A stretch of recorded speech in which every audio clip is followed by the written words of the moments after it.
Welcome to Yanks on the Pitch, episode 3. I'm Eddy. I'm Kash.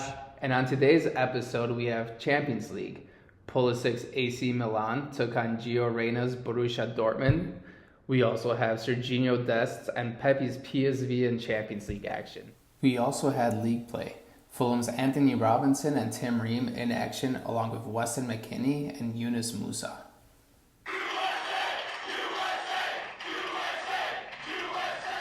Today is Monday, December 4th, and Kash, why aren't we recording this on a Sunday? Did you have something going on this past Sunday? I don't think we have Sunday set in stone, all right, for the first part. But but yesterday I was playing a little bit soccer myself, so playing out in Soccer City in Palatine, we'll give them some props. They do a good job hosting tournaments, hosting leagues and everything. So I was playing with my little Polish league, and we went to the quarterfinals and lost to the Albanian Stars, but it is what it is, and it's a good time out there. Did you score any goals? There was one. We won 8-1 against some team that wasn't very good, and they didn't win anything, but I had a goal there, so that was nice. Nice. All right, well, let's talk about Champions League. We had AC Milan and Borussia Dortmund. We also had PSV. And all I want to do is talk about PSV and Pepi's sick goal in stoppage time. But we'll go in chronological order. We'll start with AC Milan versus Borussia Dortmund. Going into the week, this was the game I was most excited about because we have Reyna, Pulisic, Musa, and also just high stakes for this game. This was the 5th game out of 6, and before the game, the standings were Dortmund were top of the table with 7 points. PSG with 6, Milan with 5, and Newcastle with 5. So if Milan wins this game, they would have 8 points and be in first, and Dortmund would be in second, depending on the PSG outcome, which would be really exciting because we have, again, Pulisic and Musa for Milan and Reyna for Dortmund. But quickly, that turned into a negative thing. Like, even before the game started, Musa was out. And then watching the game, I was just waiting for Reyna to come in. Reyna didn't end up getting any minutes. So really the only U.S. men's national team action at this game was Christian Pulisic. And they lost 3-1. So it just sucked. It sucked all around. My game notes, I was watching this game in Spanish, which was hilarious. Every time Pulisic got the ball, it was Team USA, Captain America. That's good. I like him being Captain America. I like that. Yeah, he is Captain America, especially with what he did in league play. But we'll talk about that later. But yeah, Milan, they lost 3-1. They're not gonna advance.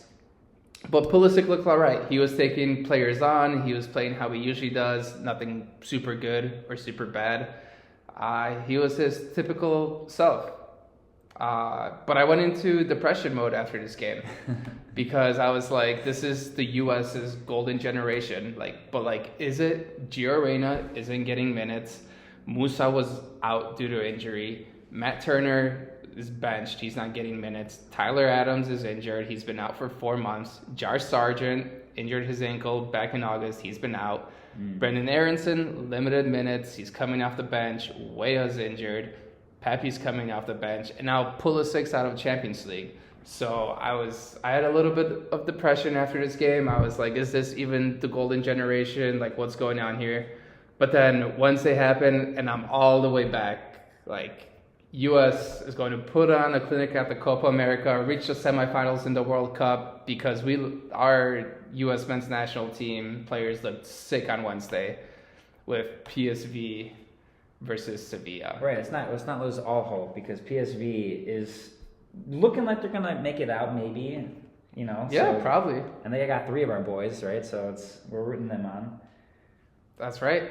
So PSV versus Sevilla, and as you guys remember from our last episode, Serginho Dest had a psycho moment, meltdown in USA versus Trinidad and Tobago, and it's just so ironic. PSV was down 2-0. And in the 65th minute, being up 2-0, Sevilla was up 2-0. And in the 65th minute, they got a red card. So, similarly, this match showed how much of an impact a red card has. Serginho got a red card against TNT, and then Trinidad went on to score 2 goals and win the game. Over here, a Sevilla player got a red card, and then 2 minutes later, in the 67th minute, PSV scored a goal. And guess who assisted the goal? Serginho Dest. Serginho Dest. How ironic is that? He gets a red for the U.S. men's national team, and then 2 minutes later, against Sevilla, when they get a red, he assists a goal. So I'm hoping Serginho learns how much of an impact a red card is. Yeah, actually, that's a good point. I didn't think about it that way. But, he's on there, sees the red happen. Maybe he gets a little flashback. Yeah. Gets a little hot. He's like, I'm going to take it after it and make up for my mistake. It doesn't make up for the mistake because two different teams. It's not for the U.S., but that's good. That's a good point. So let me ask you this. After the game, so PSV won this game 3-2.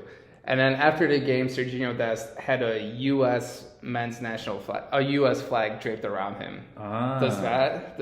Do you forgive him for his little meltdown? No. No. I don't think, I appreciate the gesture, and I think that was actually awesome that he did that. I didn't know that he did that until you said that right now. So that was really cool. But yeah, there was a team photo, and Serginho was in the middle, shirtless, with the U.S. flag wrapped around him. And I was like, I forgive you. Yeah. We need you. All the way back. That's a strong F word. I don't know if I forgive him, but I appreciate it. I think that his team would appreciate it. It's like, okay, maybe he does have us in the back of our minds because he went off back to his club team, but he's still thinking about the U.S. and maybe what he messed up within the past week. So. It seems like his apology was actually genuine when he had his situation with the U.S. We were wondering if it's a genuine apology or not, with him going back to the Netherlands and putting that U.S. flag around his shoulders. I forgive him because he looked great. He had an assist. He had a bunch of other really dangerous ball that game. Just to give the other match facts, in the 81st minute, PSV scored to tie 2-2. And then in the 82nd minute, Ricardo Pepi came on. And then in the 92nd minute, Ricardo Pepi scored a game-winning goal to go up 3-2. And the goal was sick. Everyone's talking about the goal. It was a cross from the side. The winger had a nice run, and he played it in, and Pepi scored off a header. But Pepi started that whole play. In the midfield, Pepi flicked it with the back heel out to the winger, and then the winger made the run, crossed it in, and then Pepi finished it off. So he started the play, and then he finished it, and I'm all the way back on the U.S. men's national team. The golden generation, we're here. We're going to make some noise. It's going to be great. I liked seeing him with that passion. I feel like any player in that position would show that emotion, at that minute scoring that game-winning goal. But him coming on as a sub too, and him being a U.S. player, we love that. Love to see that. And, I feel like we're used to seeing that actually from Pepi. He comes on as a sub. He doesn't want to be that. I'm sure no one does. But he comes on, scores a game winner. I mean, it's exciting, man. It's good to see that. Yeah, I don't know what it is. When he comes on as a sub, he just scores goals. I don't know. If I was Berhalter, I would start somebody random. Hey, you could start me. Let me play for 1 minute and then put Pepi in. He's guaranteed goals. Same effect. Guaranteed. Just put him on as a sub and he'll score some goals. True. I think you noted Malik Tillman was in, right? He got subbed on just before the 60th minute, from what I have noted. So we had all three of our Americans on that roster that day. So that was good to see. Yeah, and this was a high-stakes Champions League game. With this win, PSV, they're in second place right now. They're playing Arsenal in the last leg. And if they tie, they control their own destiny. If they tie, they advance. So if you're a U.S. men's national team fan, you are rooting for PSV. It's looking like, out of all the Champions League, AC Milan is not going to advance. So if you like Champions League, which I don't see why you wouldn't, you're rooting for PSV as a U.S. men's national team fan. Yeah, you should be. And that's a big ask going into that game, wanting them to tie at least Arsenal. Arsenal is sitting at the top of their group, and it looks like no one can catch them. Yeah, and top of the table of EPL. Yes, exactly. They're looking great. So I'm wondering if they're going to start actually players that may not usually start, because why risk that?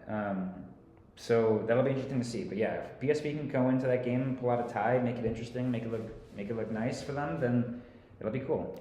Yeah, even if they lose, they could still advance. It depends what happens in the Sevilla versus Lens game.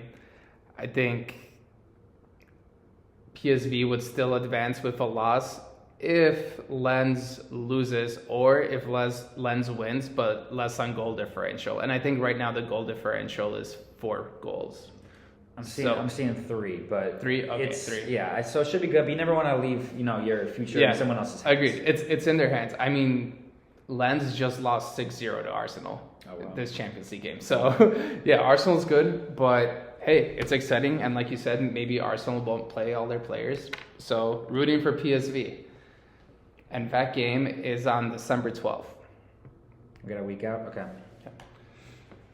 Moving on to club play, we had a lot of U.S. men's national team players playing. We had Weston McKennie playing for Juventus, and then AC Milan played on Saturday. We had Christian Pulisic and Musa played this game. So starting with Juventus, unfortunately, Weah is still out. Bringing me back to my earlier point. Once he comes back, I'm excited to see how it pans out. I hope he plays a lot. But the important thing here is Weston McKennie is a solidified starter for Juventus, which is huge. He's playing 90 minutes. So I'm back in on the golden generation. Weston McKennie's playing, Pulisic's playing. We got Pepi scoring 6 goals, Serginho Dest getting 6 assists. I mean, I'm all the way back. And I think it's important to note too that McKennie, I can't remember when the last episode was, but since the last episode, which is a week or 2 ago, he was injured, didn't play for the U.S. team. That's right. In the second leg, but now he's back, and he looks like he's healthy, and he's back at it. Nothing's holding him back, so like you said, it's very good to see him playing. And like you said, he's a starter, a solidified starter. I feel like he always kind of has been. I've never thought he was like super agile and things like that to fit in maybe what I like. I like watching the EPL more, so I'll watch that. And when he played for Leeds, he wasn't doing as hot. Maybe it's the team and the guys who surround him, but. Yeah, so it's nice to see him playing because, like you said, last year he was on loan at Leeds and he just, I don't know, it just wasn't working for him at EPL. And then there were rumors that he was on his way out from Juventus. And now, fast forward to today, he's a solidified starter playing 90 minutes. And I follow their Instagram page, Juventus, and he's always on there cracking jokes. I was going to say, I think just them as a team and like the players and everybody over there like him. And how could you not? Yeah, he's such a likable guy. That's important too. If you're not a great player, I'm not saying he is. He's an amazing player. But if you have that good personality, people like being around you. You like to hold that team down. Yeah, he's the glue.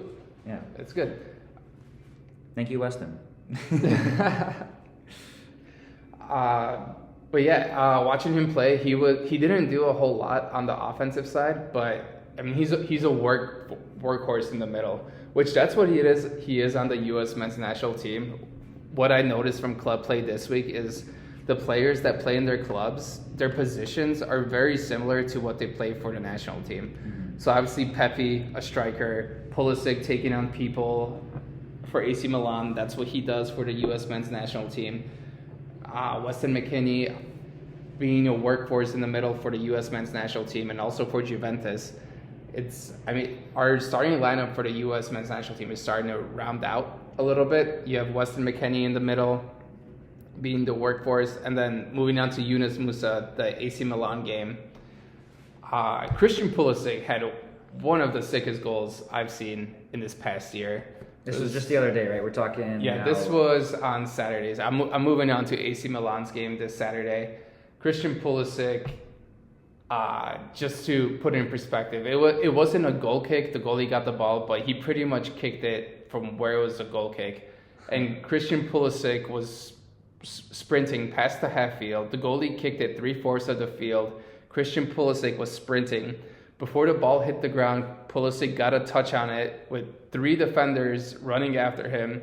He dribbled it to the penalty box, and then he chipped the keeper. It was just world class. Not many people in the world could do that. And it's just a reminder that Christian Pulisic is fucking sick. He is him. Mm-hmm. And it's like I said, Tuesday I was depressed after AC Milan lost. But then Wednesday, PSV, Pepi scores. Serginho Dest with an assist, and then Saturday AC Milan Pulisic with this world-class goal. I'm just so excited. I will say his first touch on that ball through was in stride. It was gorgeous. He set himself up for a great forward run to continue that through the back line. he got the first touch past them. So all I had to do was keep that pace going. He did so. He actually almost made it. He slowed down a little bit when he was in the box. I mean, it looked like he could have messed it up, but then he had that chip to make it. Yeah, I think he chipped not only the goalie, but then two defenders had made it back too, and he's right past their heads. It was awesome. Yeah. What do you think was better, his first touch or the finish? I'm all a touch guy. So I love that first touch. Yeah, I think usually I like the finishes more, but that first touch, I mean, you're running full speed, your goalie plays the ball 3/4 of the field, you have 3 defenders running after you, and a touch like that you guys should all go watch it. It was a sick play. That was in the game AC Milan versus what's their names? Frosinone? I don't know how to say that. Sounds right. It's too Italian. Check out those highlights when you get the chance. Yeah, Musa also played. I didn't have many notes about Musa, but I looked at the stats after, and he had 100% passing accuracy. He was the only player that had that. So again, going back to U.S. men's national team implications, you have Weston McKennie, who's a workhorse, and then you have Musa, who also runs a lot, and this 100% passing accuracy. Our midfield is really rounding out. And then, between Gio Reyna, who unfortunately right now he's not getting many minutes, it'll be interesting to see who the third midfielder is. It's either Tyler Adams or Gio Reyna. Tyler Adams will be more defensive-minded, Gio Reyna more offensive-minded. But it's exciting to see when Tyler Adams comes back from injury, and hopefully Gio Reyna starts getting some minutes soon. Agreed. All right, moving on to MLS semifinals. We had semifinals this weekend, Cincinnati versus Columbus Crew, and Los Angeles versus Houston Dynamo. And I know LAFC, you don't know, not Galaxy. That's right. And we didn't watch the game because it's impossible to watch the games. MLS. I was at a bar for a friend's birthday party, and I asked the bartender if they could put on the MLS playoffs, and she was like, "Oh, sure. What channel is it on?" And I was like, "Apple TV." And obviously they were like, "We don't have that." And so I couldn't watch it. I watched the highlights, but it's just so frustrating that with a growing sport, soccer in the U.S., it's so difficult to watch games here. If you go to a bar, I mean, that's what it's all about. Going out, meeting up with your friends, watching a game. But all these bars, they don't have Apple TV. So it's really annoying because you can't go out to watch a game unless you call a bar beforehand or watch at someone's place that has Apple TV. Yeah, that is annoying. You would think that, like you said, it's a growing sport. I'm sure it's a growing sport everywhere, but in the U.S., it's a pretty fast-growing sport, and you'd think that, I don't know who it would have to be, but some sort of ambassadors, I don't know what programs or channels would have to kind of buy into it, but why is this not being broadcasted for everyone to see, right, without having to go out of their way to make it happen, especially to hear someone like Apple having the rights over that? Come on, what is this? It's all about the money. Yeah. Probably a good deal for Apple TV. So America hasn't changed. It's all about the money. That's right. But to summarize, I did watch the extended highlights, which give a lot of plays. The Cincinnati versus Columbus Crew game. That game, just to put into perspective, Cincinnati and Columbus Crew, that's like a 1 or 2 hour drive away from each other. That's a good point. I didn't think about that. So yeah, close city rivals, and Cincinnati was up 2-0, and my high school coach told me 2-0 is the most dangerous lead in soccer. And at the time I was like, dude, what are you talking about? But it makes sense. If you're up 2-0, you're starting to feel confident, and the other team is starting to be like, oh, we got to get our shit together right now. And then if the other team scores a goal, they start to gain confidence. Like, oh, we scored 1 goal, we could score another one. And that's what happened here. Columbus Crew scored 1 goal. They gained some confidence, and they ended up winning 3-2. Yeah. Similar with PSV. PSV was down 2-0, and then they came back to win 3-2. So high school coach, I agree with you. Shout out to you. 2-0.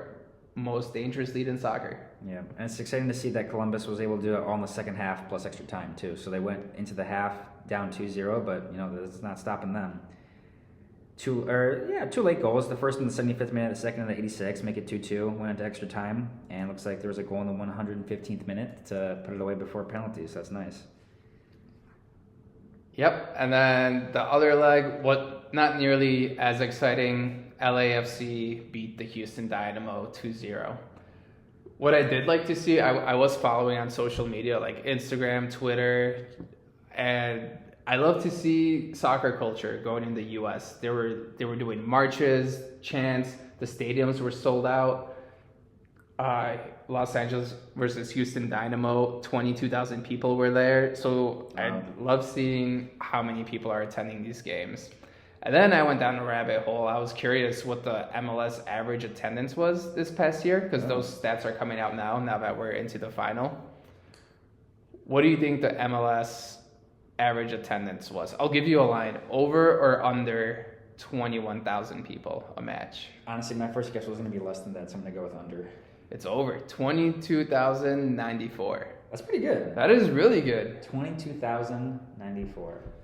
Yeah, so we're on track. I mean, it's been growing every year, and I'm still so excited for the World Cup. I think once the World Cup is here and the U.S. men's national team performs, I think that number is just going to skyrocket after 2026. Even I like to think the year or two beforehand we'll do a good job of marketing it, and we have a lot of soccer people. Like I said, it's growing here. By that time, in a year or two from now, we're going to be looking nice, and everyone's going to be excited for it. Yeah, we also have we also have the Copa America next year. But yeah, I mean, if you just look at what the 1994 World Cup did for U.S. soccer, you had the 1994 World Cup. Then 8 to 10 years later, you had Clint Dempsey and Landon Donovan come out after that, and Tim Howard, 3 U.S. greats. And now with this World Cup coming up, I mean, we should make an even deeper run than we did in the 1994 World Cup with the players we have now. Agreed. All right, moving on to EPL. The main U.S. men's national team in action was Fulham against Liverpool. We had Antonee Robinson and Tim Ream, and this was a wild game. The scoreline was 4-3, so as a U.S. men's national team, it was 4-3 for Liverpool. Fulham lost. So your first thought as a U.S. men's national team would be like, damn, Fulham's defense sucked. They gave up 4 goals. But I wouldn't say that's the case. I mean, these were world-class bangers. If there's one game that you want to watch a replay of this week for nice goals scored, I would say this game even over the PSV game, because Liverpool just had some bangers. It was nice. It was an intense game. I can't imagine being a Fulham or a Liverpool fan for this game, because if you were one, especially a Liverpool fan, I feel like they've been through a lot in the past year or two. They got to the Champions League a year or two back. I can't remember when it was, but they were in the final. They didn't win that one. It wasn't a good game for them, and here they are again. Trying to get back to the top of the standings in the EPL, but they make it exciting. They got some exciting players too. Yeah, and from a U.S. men's national team perspective, Antonee Robinson has been balling out against TNT for U.S. men's national team play. The first leg, he had a goal and an assist. In the second leg, he had a goal, and then in this game, he had another assist. So he's been balling out. I think the left back, Antonee Robinson, for the U.S. men's national team has solidified. For right back is going to be Serginho Dest. Assuming he doesn't have another mental breakdown, it's going to be Serginho Dest. And our back line, at least from left wing and right wing, I think is in a good spot. Yeah. Antonee Robinson was the top rated player actually in that game for Fulham, so he had a great game. Well, what were the ratings? So he was actually the only one on his team, according to FotMob, the app, that had above an 8.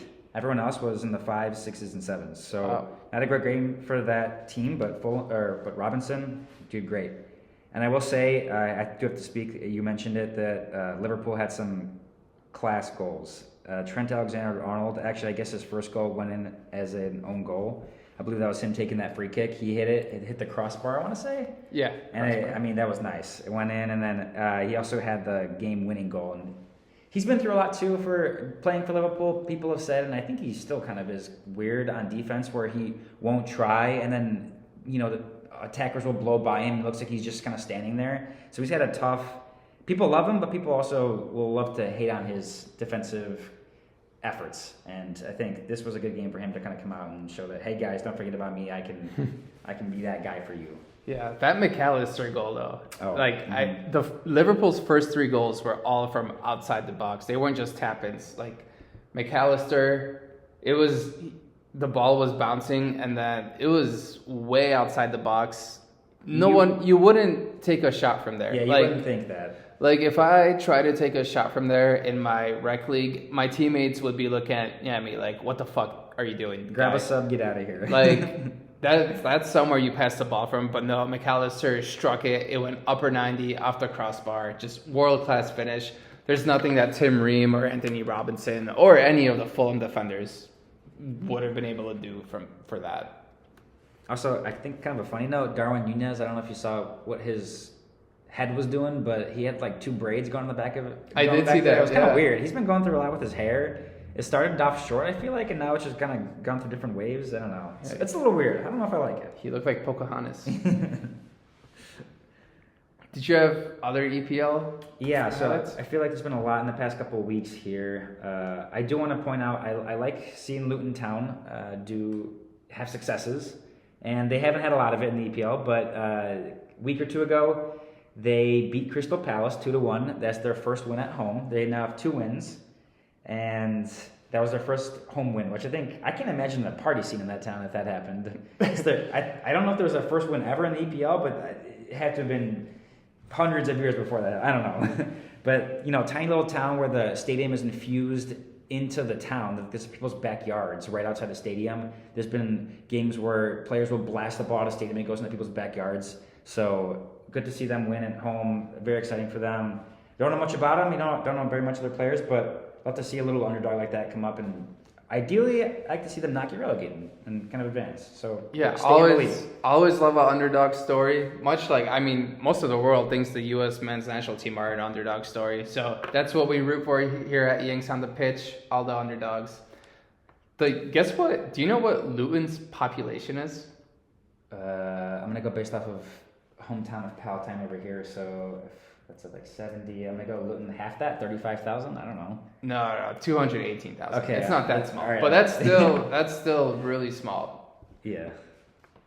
All right. Well, good for them. I'd like to see that. I will say that Crystal Palace did not make it easy on them when Luton scored. The game went to 12 minutes of extra time after the 90th minute mark. Crystal Palace was hitting the post, and they were pressing them, but they couldn't do it off. They couldn't pull it off, and Luton got the win. Other notes in the EPL: Nottingham Forest. Matt Turner is continuing to not start and or even make a sub. He's not playing, which is very interesting. It makes me question the kind of it just in all sports. What does it take for someone to lose their starting spot, or for someone else to gain it? Did Matt Turner do something wrong, or did his backup earn it through practice and just I don't know. Yeah, so Matt Turner this was when they played Liverpool like 3 weeks ago. Matt Turner, I don't know if it was Matt Turner or the defender that messed up, but there was a really bad hiccup where Matt Turner was like way outside his penalty box, and he had him and the defender couldn't figure out who was going to get the ball. So they literally both just looked at the ball and then let Salah go through and score. I don't know whose fault it was, but you wouldn't expect a goalkeeper to be that far off his line. So it does seem like it's more so Matt Turner's fault than the defenders. And then ever since then, he's been in the doghouse. He's not getting any minutes. Hopefully he works his way back. I know Nottingham Forest they've been losing.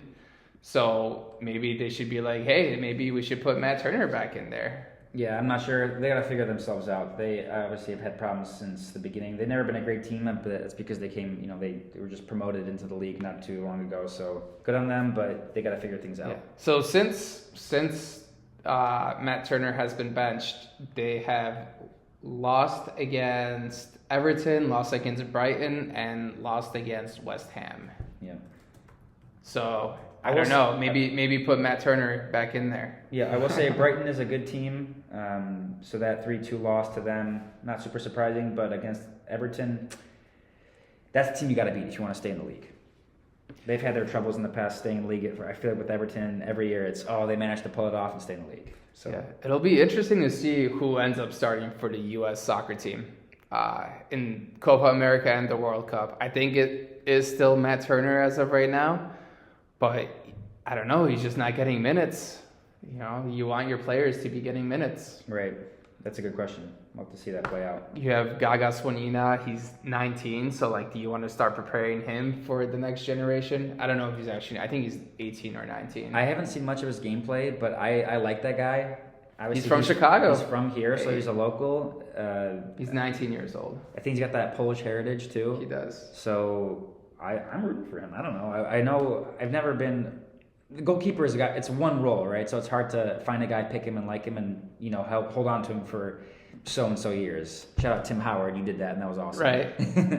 Which he got inducted to the Hall of Fame this week. The National Hall of Fame. Yeah, I was on Sunday. I want to say I was watching, and when he was live on air with,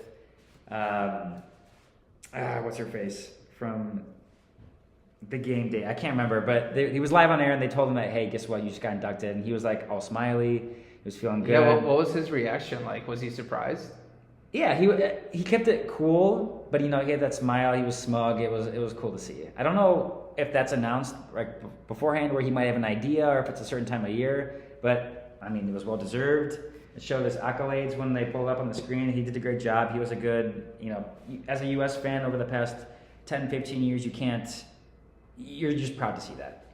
Yeah, I'm surprised it took this long. I mean, Landon Donovan is in there, Clint Dempsey is in there. You would think Tim Howard is closely behind in there with them because they're the same generation. Although I guess Tim Howard played longer because he's goalie. Yeah, so I don't know if there's like a rule or something where you have to wait so and so years. Gotcha. Yeah, I guess that makes sense.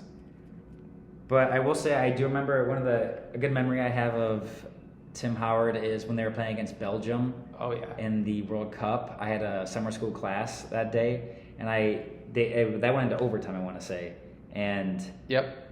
I was late to class because I could not leave the TV. The U.S. were doing hot, and I thought they were going to win it. I think a lot of U.S. fans, if you ask them, they said we just had this feeling. And I think it was right there. I want to say Chris Wondolowski, if I'm thinking of the right game. Yep, Chris Wondolowski. He had the game on his foot. What could have been. He's got that ski last name too, so we're rooting for him. But that happens. I think he skies it over the net. And I don't want to say it's a tap-in, but it was so close in front of the net. And I was already up in the air cheering. And then all of a sudden, nope, doesn't go in, and we lost. Also, shout out to Julian Green for scoring that game. Yes. I want to hit some other EPL games before we run out of time here. 2 weeks ago, City played Liverpool, and City won 1-0. I hate Man City because I'm a Man United fan. But Haaland did score his 50th goal in 48 Premier League games, which is the fastest in EPL history, so love seeing that. Oh, you know what? That might have been a 1-1 draw. Either way, Haaland got the goal there. We're proud of him. And then Man United lost to Newcastle the other day. Man United, they've been, as a United fan, you can't be proud of them. They just kind of are broken, like they can't figure it out. I've come to terms with it, and it was a good game. Newcastle's up at the top of the table, so they're good, and not a terrible loss, but as a United fan, you want to see them continuing to grow. I don't know if they are growing. Ten Hag's got to figure that out. That's all I got to say. And then, of course, I think did we touch on City versus Tottenham just yet? No, we did not. So that just happened yesterday, 2 days ago? Yep. Man City versus Tottenham, 3-3 was the final. Keynotes there, I think Haaland had a goal. Haaland had a breakdown at the end of the game. As I think half the City team did, as they should have. Yeah, agreed. Saw that. Yeah, that looked like a crazy intense game too, so that was awesome. Yeah, the ref, so Haaland... somebody played the ball to Haaland. I don't know who played that for Manchester City, but Haaland was in on goal. And then the ref he was calling an advantage before the ball got played. And then Haaland was in on goal. So hold on, Haaland got the ball back. He was checking back. He got the ball, takes a touch wide, gets clipped, aka foul, but he still has the ball, and he plays a long ball over the top of Jack Grealish. Oh, you're right. Past two or three defenders, and he's in on net. I actually don't hear when the whistle goes, but the play was still continuing at that point. And as soon as Grealish is passed, takes like a touch, play stops. Everyone's looking around, what's going on? That's when City goes insane. Yeah. Which, as a ref, I don't know when that whistle blew. I know it's very tough. Things move so fast on that field, but wow, that looked bad. That looked bad. And of course, Tottenham loves to see that because they scored in the 90th minute to make it 3-3. So if they were to give up another goal and make it 4-3 and take the L to City in extra time like that, that would have been tough. But as a fan, that's a good game to see. 3-3, two top teams. I want to say Tottenham's still top of the leaderboard after all that. I think Arsenal is. Oh, Are they yeah, not? You're right. Okay. 33 points at the top, Liverpool right behind them. Okay, I didn't even know that. Tottenham has actually dropped to 5th. Interesting. With 27 points. They're only 6 points behind Arsenal in first place, but they were once upon a time a couple weeks ago in first place. So it's a big drop off for them. Speaking of exciting games, we talked about Weston McKennie earlier with the Juventus game. We didn't touch on the actual game, but Juventus was winning 1-0 like most of the game, and then they conceded a goal in the 91st minute to tie it 1-1. So, gave up a goal in the 91st minute, probably going to end in a tie. But then Juventus scored in the 94th minute to win 2-1. So just a wild week for all soccer fans, not just U.S. men's national team fans, but just all around. You got Champions League drama, EPL drama, Serie A drama, all around. Good week for soccer fans. Oh, I do have to point this out before we run away from it. We didn't touch on it earlier, but in Serie A, the AC Milan game prior to Pulisic scoring his banger, in the 83rd minute, AC Milan ends up winning 1-0, but Francesco Camarda gets subbed on, and he's actually got subbed on in the game that Pulisic scored too. Guess how old this guy is?